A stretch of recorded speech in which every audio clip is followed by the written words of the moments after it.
역대하 32장 24절부터 33절 말씀 마음을 집중하시고 함께 읽어보십니다.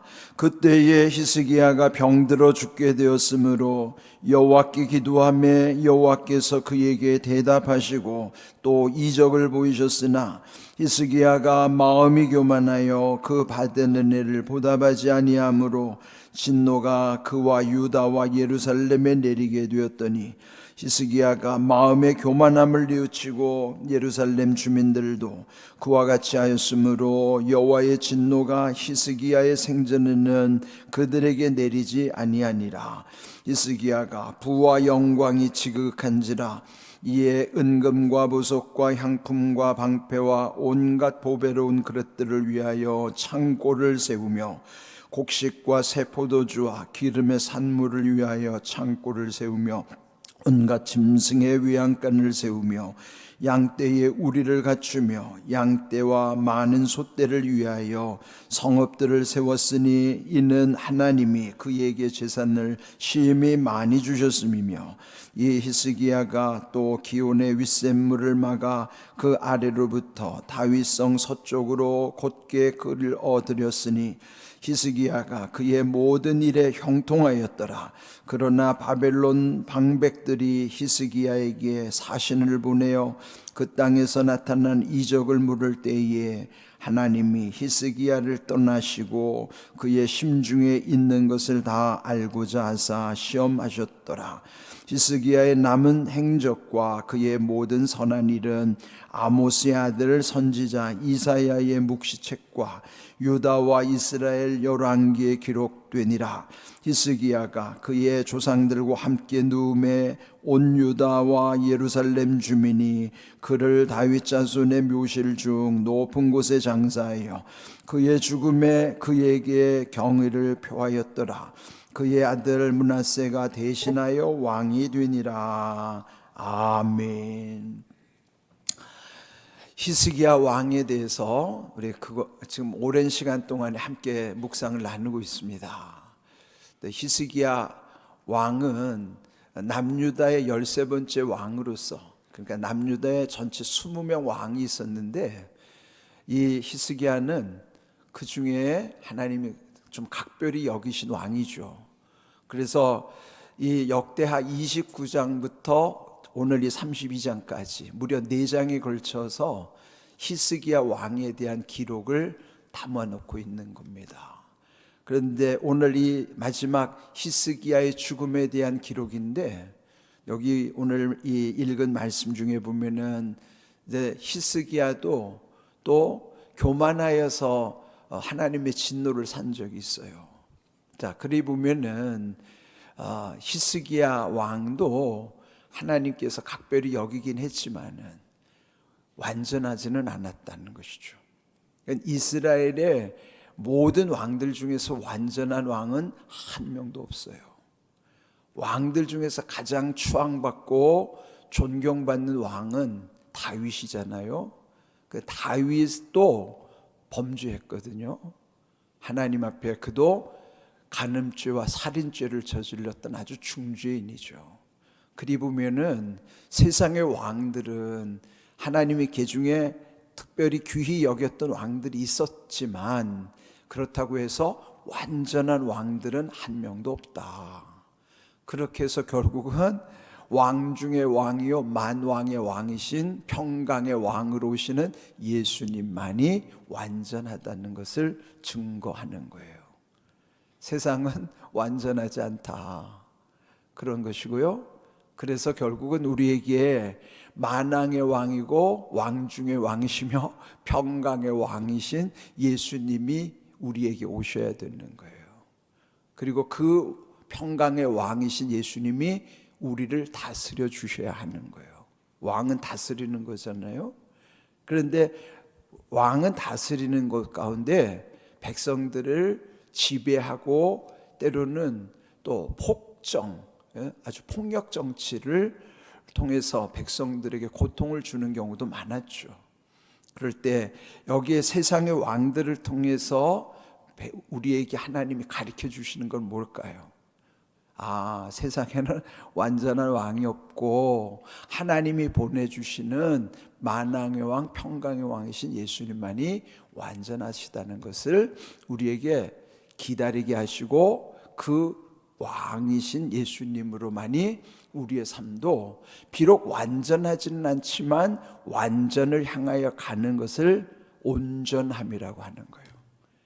완전하지 않아도 완전함을 향해서 조금 더 가까이 가는 그 과정을 온전함이라고 말하는 거예요.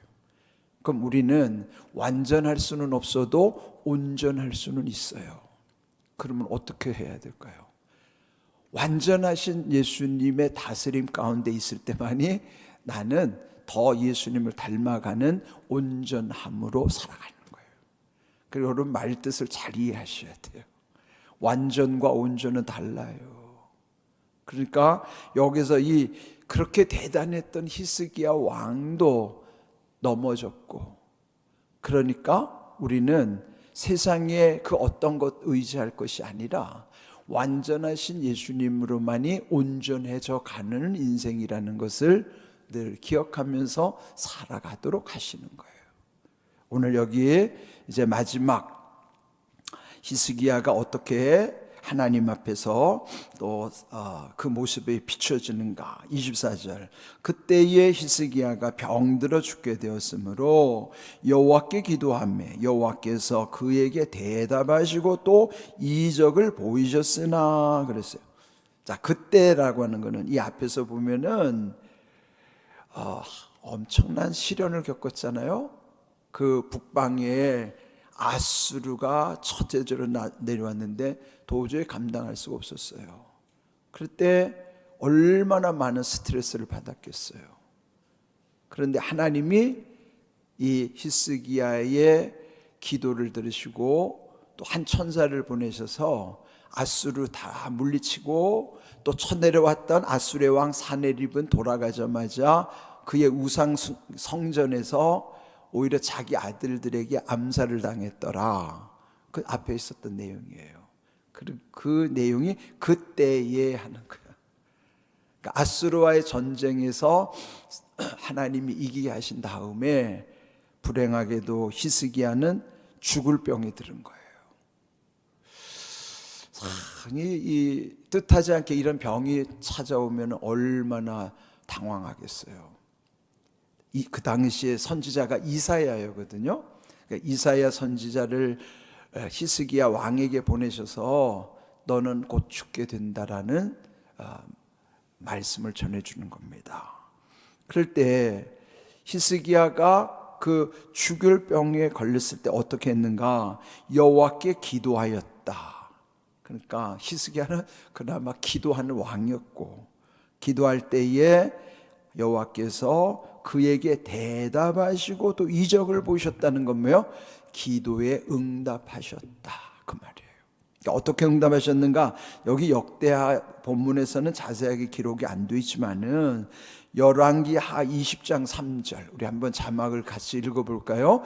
여호와여 구하오니 내가 진실과 전심으로 주 앞에서 행하며 주께서 보시기에 선하게 행한 것을 기억하옵소서 하고 히스기야가 심히 통곡하였더라. 자기가 곧 죽게 됐다는 사실을 알고 그 죽을 병 가운데 하나님께 간구하는 거예요.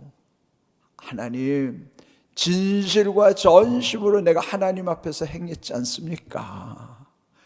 그렇죠. 그가 25세 왕이 돼가지고 첫 번째 했던 게 뭘까요? 닫혔던 성전문을 열고 그 다 수리하고 고치면서 성전의 기능이 회복되게 한 거예요. 그건 진실함과 전심이라면 온전한 마음이에요. 자, 진실함은 거짓 없는 마음이고, 거짓 없는 진실로부터 전심이라는 것은 온전한 마음을 다해 가는 게 그게 전심이에요. 그러면은 그 거짓 없는 마음으로부터의 온전한 마음이 더해졌을 때 하나님이 그 중심을 모르겠어요? 이렇게 힘들 때 하나님께 긍휼을 구하는 거예요. 하나님, 저 아시잖아요. 그런 뜻이죠. 하나님, 제가 하나님 앞에 이렇게 살았잖아요. 내가 하나님 앞에 진실하고 전심으로 이런 거 했지 않습니까? 그러면서 하나님이 보실 때에 나에게 선하게 행한 것, 그거 기억해 주십시오. 그러면서 심히 통곡했다는 거예요. 그의 낯을 벽으로 향하고, 낯을 벽으로 향하고 심히 통곡했다는 것은 얼마나 절실하고 절박하게 울면서 기도했겠어요. 그때 이제 하나님이 말씀하기를, 내가 너의 기도를 들었고 너의 눈물을 보았노라. 그러는 거예요. 하나님은 어떤 하나님이에요? 기도를 들으시고 눈물을 보시는 하나님이에요. 여러분, 기도할 때 우는 거는 은혜입니다. 울음도 여러 가지잖아요. 회개할 때 흘리는 눈물도 있지만은, 감사하고 감격할 때도 울게 되지만, 힘들어도 울어요. 속상해도 울고. 일단 울면 그거는 은혜예요. 안 우는 것보다 우는 게 좋아요. 기도할 때 두 가지 현상이 있어요. 하나는 울게 하시든지, 하나는 웃게 하시든지. 저도 이따끔 피식 웃습니다. 하나님이 기도할 때 웃게 해주세요. 그냥 하나님 앞에서 아무도 없는 이 교회에서 그냥 하나님이 저를 웃게 하신다. 피식 웃게. 어떤 때는 너무 힘들 때는 막 울게 하세요. 그 두 가지 중요합니다. 울든지 웃든지. 그건 하나님이 기도 가운데 주시는 사인이에요. 응답이에요. 그런데 울면 얼마나 마음이 시원해지는지 몰라요. 그리고 은혜 받으면요, 그냥 괜히 눈물이 나는 데가 있어요. 그건 슬퍼서도 아니고 뭐 회개해서도 아니에요. 그냥 너무 좋아서 우는 거예요. 저도 한때는 전에 있던 교회에서 하나님이 그렇게 눈물을 주셔가지고 그냥 가만히 있어도 막 그냥 눈물이 줄줄줄줄줄 흘렀던 그런 경험이 있습니다. 여러분도 하나님께서 눈물을 주시면 그 눈물이 은혜인 줄로 믿습니다. 지금 이 히스기야는요, 왜 울었어요?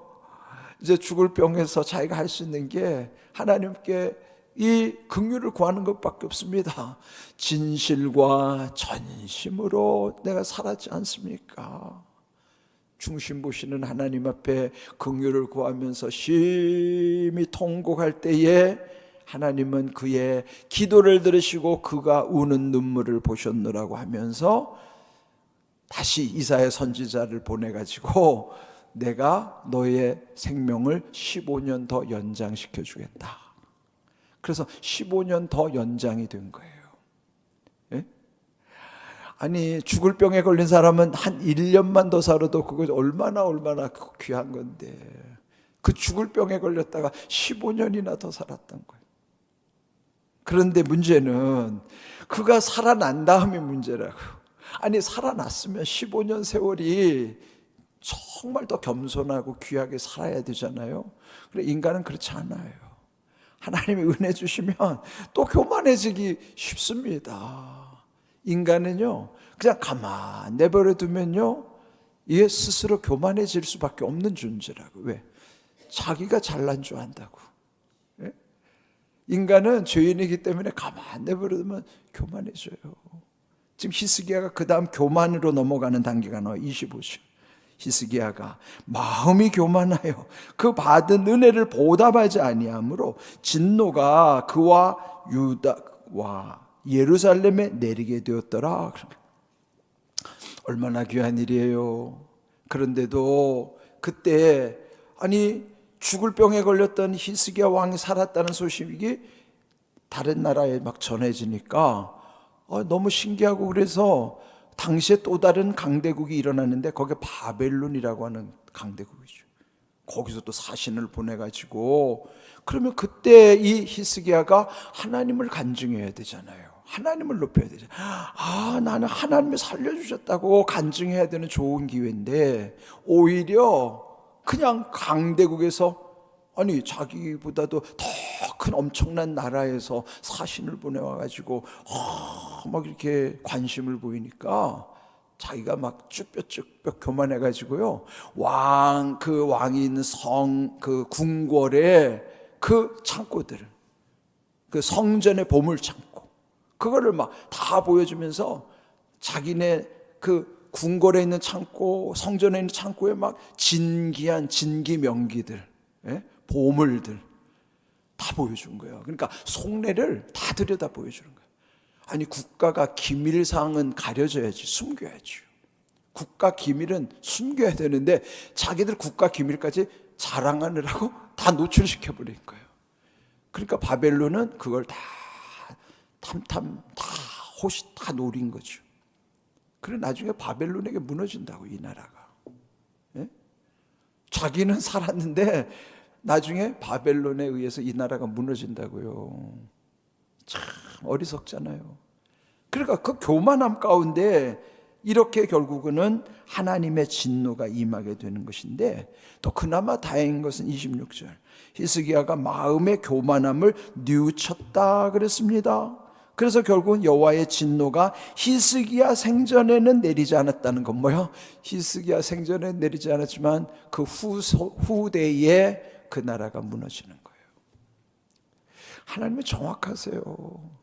히스기야를 긍휼히 여기지만은 그 불의함이 결국은 쌓이고 쌓여서 그 나라가 결국 망하는 계기가 되는 거예요. 그러니까 지금 하나님이 긍휼을 베푸셔서 이거를 잠깐 유예시켜주는 거예요. 유예라는 건 뭐냐면 잠깐 홀딩, 그냥 그걸 이렇게 보고 계시는 거예요. 그러다가 거기서 더 쌓이게 되면은 치시는 거예요. 하나님의 역사 방법은요 간단한 게 아닙니다. 그래서 우리는 늘 하나님 앞에 하나님을 두려워할수록 더 진실함과 온전한 마음, 전심, 그러면 진실함과 겸손함으로 하나님을 두려워할 때만이 우리가 사는 길이에요. 결국 히스기야도 이렇게 무너졌는데 27절을 보면 히스기야가 부와 영광이 지극하다고 그랬어요. 지극이라면, 극은 가장 높은 게 극이잖아요. 지라는 게 가장 꼭대기를 말하는 그 지극. 그건 뭡니까? 최대치. 아니, 하나님이 히스기야에게 얼마나 복을 주셨는지, 부와 영광이 지극함으로, 그 다음 28절, 29절, 30절 거기에 보면은 온통 보물들, 그리고 양떼 소떼 할 거 없이 감당하기 어려울 만큼, 29절 끝부분에 보면 하나님이 그에게 재산을 심히 많이 주셨을 뿐만 아니라 30절 끝에는 모든 일에 형통하였더라 그래서 얼마나 좋아요. 예? 최고로 남들에게 부러움을 살 수 있는 그런 위치에 있는 것이죠. 예? 심히 많이 주셨고 모든 일이 형통했다. 그러나, 이게 중요한 거예요. 그러나 바벨론 방백들이 히스기야에게 사신을 보내어 그 땅에서 나타난 이적을 물을 때에 하나님이 히스기야를 떠나시고 그의 심중에 있는 것을 다 알고자 해서 시험하셨더라.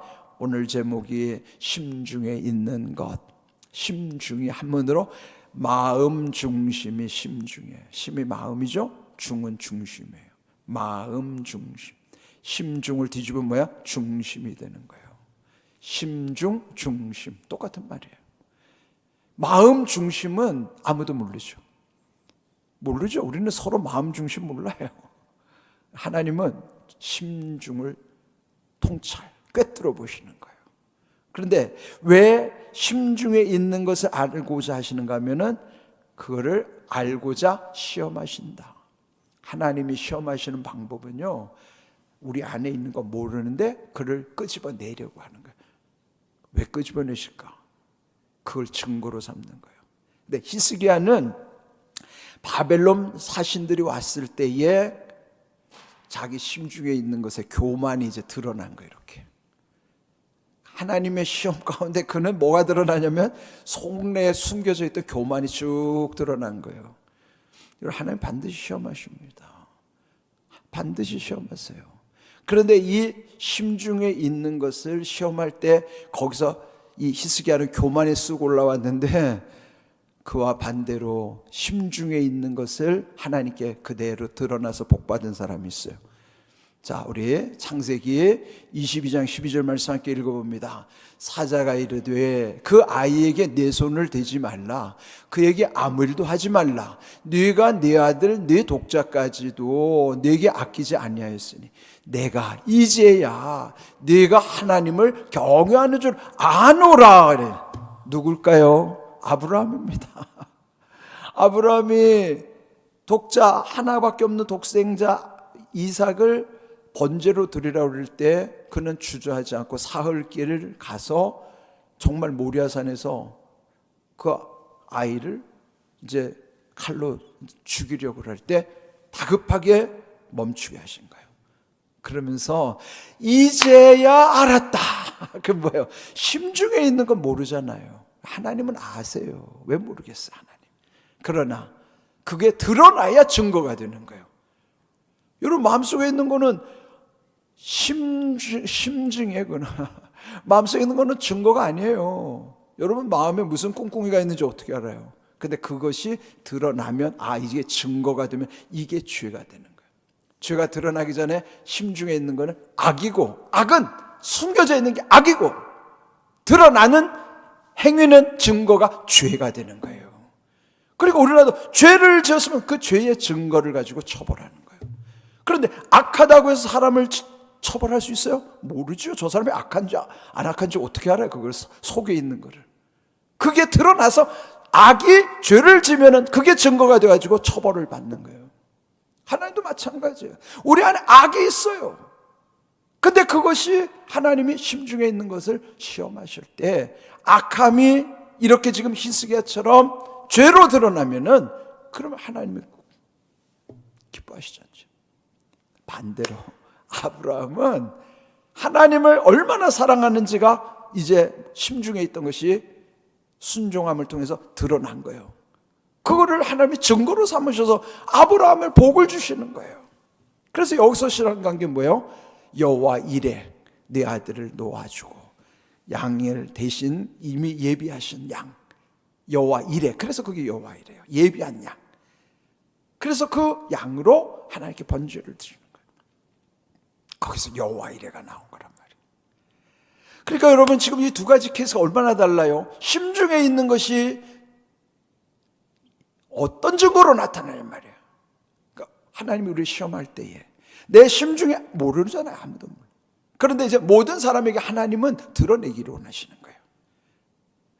그래서 히브리서 11장 1절을 보면 믿음이 무엇인가? 믿음은 바라는 것들의 실상이요 보이지 않는 것들의 증거라고 그래서 바라는 게 뭐예요? 미래에 이루어질 거, 앞으로 일어날 거 모르잖아요. 그런데 실상이 뭐예요? 실제 상황. 그게 뭐예요? 실제 상황 지금으로 끌어갖고 와야 돼요.